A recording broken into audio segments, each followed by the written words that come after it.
PM's academy में आप सभी का स्वागत है। तो चलिए आज भारत के भूगोल की एक बहुत ही रोमांचक कहानी में गोता लगाते हैं। हम बात करेंगे भारत के सबसे पुराने, सबसे महत्वपूर्ण भूभागों की, यानी अरावली और प्रायद्वीपीय पहाड़ियों की। उन रहस्यों को जानेंगे जो एग्जाम्स में अक्सर पूछे जाते हैं। तो सोचिए जरा, अगर भारत की धरती एक किताब है तो इसका सबसे पहला पन्ना, सबसे पुराना पन्ना अरावली की कहानी सुनाता है। ये सिर्फ एक पहाड़ नहीं, बल्कि हमारी जमीन का वो पहला अध्याय है जो करोड़ों अरबों साल पहले लिखा गया था। तो सबसे पहले बात करते हैं अरावली की, हमारी कहानी का हीरो। जानते हैं, ये सिर्फ भारत की ही नहीं बल्कि पूरी दुनिया की सबसे पुरानी, सबसे एंशिएंट पर्वत श्रृंखलाओं में से एक है। अच्छा, एक बहुत ही मजेदार बात बताता हूँ। आज जो हम हिमालय देखते हैं ना, विशाल, ऊंचा, अरावली भी कभी वैसी ही थी, एक फोल्ड माउंटेन। बस फर्क इतना है कि हिमालय एक यंग फोल्ड माउंटेन है, मतलब अभी जवान है, और अरावली, अरे ये तो दुनिया की ओल्डेस्ट फोल्ड माउंटेन है, प्री कैम्ब्रियन काल की। मतलब ये पहाड़ों के दादाजी हैं। यकीन करना मुश्किल है ना कि एक वक्त था जब अरावली की चोटियां हिमालय से भी ऊंची हुआ करती थी। सोचिए, 11 किलोमीटर से भी ज्यादा। पर फिर क्या हुआ? करोड़ों सालों तक हवा, पानी, धूप सबने मिलकर इसे घिसा, काटा, और आज ये अपनी उस पुरानी शान का बस एक छोटा सा हिस्सा बनकर रह गई है। तो फिर आज हम अरावली को क्या कहते हैं? टेक्निकली इसे कहते हैं अवशिष्ट पर्वत, या अंग्रेजी में रेजिडुअल माउंटेन। सीधा सा मतलब है, इतना ज्यादा कटाव और घिसाव हुआ कि अब सिर्फ जो मजबूत, कठोर चट्टानें थीं वही बची हैं, मतलब बचा कुचा पहाड़। अब इसके कुछ की फीचर्स देख लेते हैं जो एग्जाम के लिए बहुत जरूरी हैं। पहला, ये दिल्ली से लेकर गुजरात तक करीब 800 किलोमीटर लंबी है। दूसरा, खनिजों का खजाना है ये, कॉपर, मार्बल सब मिलता है। तीसरा, ये एक वाटर डिवाइड का काम करती है, मतलब गंगा और सिंधु नदी के सिस्टम को अलग करती है। और सबसे जरूरी, ये थार रेगिस्तान के लिए एक दीवार की तरह खड़ी है, उसे पूरब में फैलने से रोकती है। कितना इंपॉर्टेंट रोल है सोचिए। और ये जो नंबर स्क्रीन पर दिख रहा है, 1722 मीटर, ये क्या है? ये है गुरु शिखर की ऊंचाई, जो अरावली की सबसे ऊंची चोटी है। बस 1722 मीटर। इससे अंदाजा लगाइए कि वो पर्वत जो कभी हिमालय से ऊंचा था, आज कितना घिस चुका है। तो ये थी अरावली की कहानी।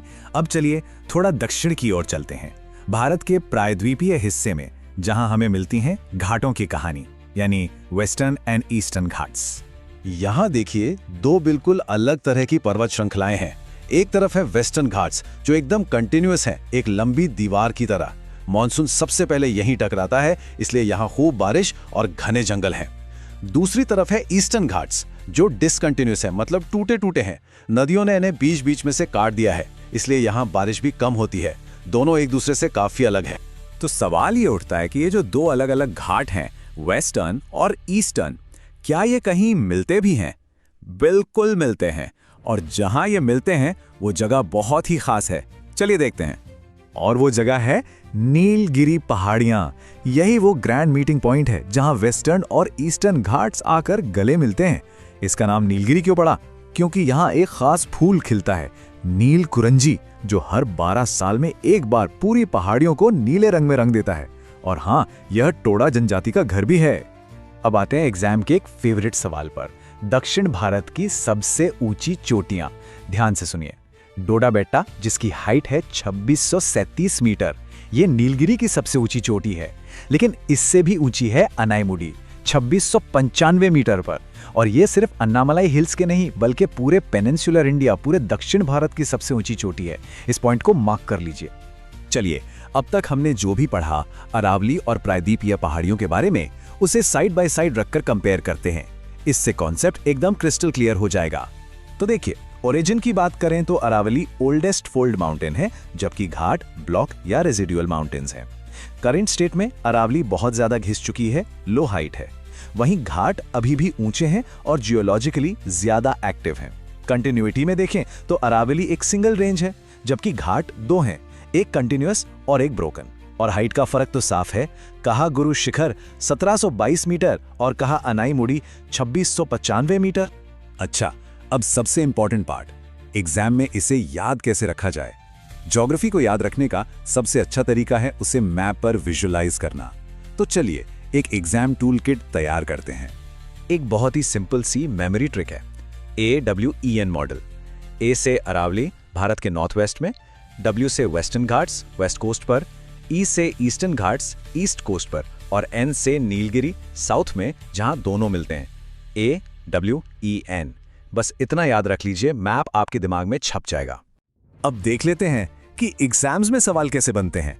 डायरेक्शन पूछ लेते हैं, मैच द फॉलोइंग आ जाता है चोटी और रेंज का, हाईएस्ट पीक पूछ लेते हैं, कौन सी नदी कहां से निकलती है, या फिर नीलगिरी जैसी यूनिक फीचर्स के बारे में सवाल आते हैं।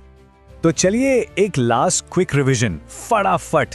अरावली सबसे पुरानी रेजिडुअल, वेस्टर्न घाट्स ऊंचे कंटिन्यूअस और खूब सारी बारिश, ईस्टर्न घाट्स टूटे हुए डिसकंटिन्यूअस और नीलगिरी द मीटिंग पॉइंट।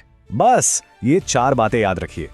तो अंत में बस यही कहूंगा कि भारत की ये पहाड़ियां सिर्फ पत्थर और मिट्टी नहीं हैं, ये तो हमारे मॉनसून, हमारी बायोडाइवर्सिटी, हमारे भूगोल, हमारी पूरी कहानी को शेप देती हैं। ये भारत के सबसे पुराने गवाह हैं और आने वाले भविष्य के निर्माता भी।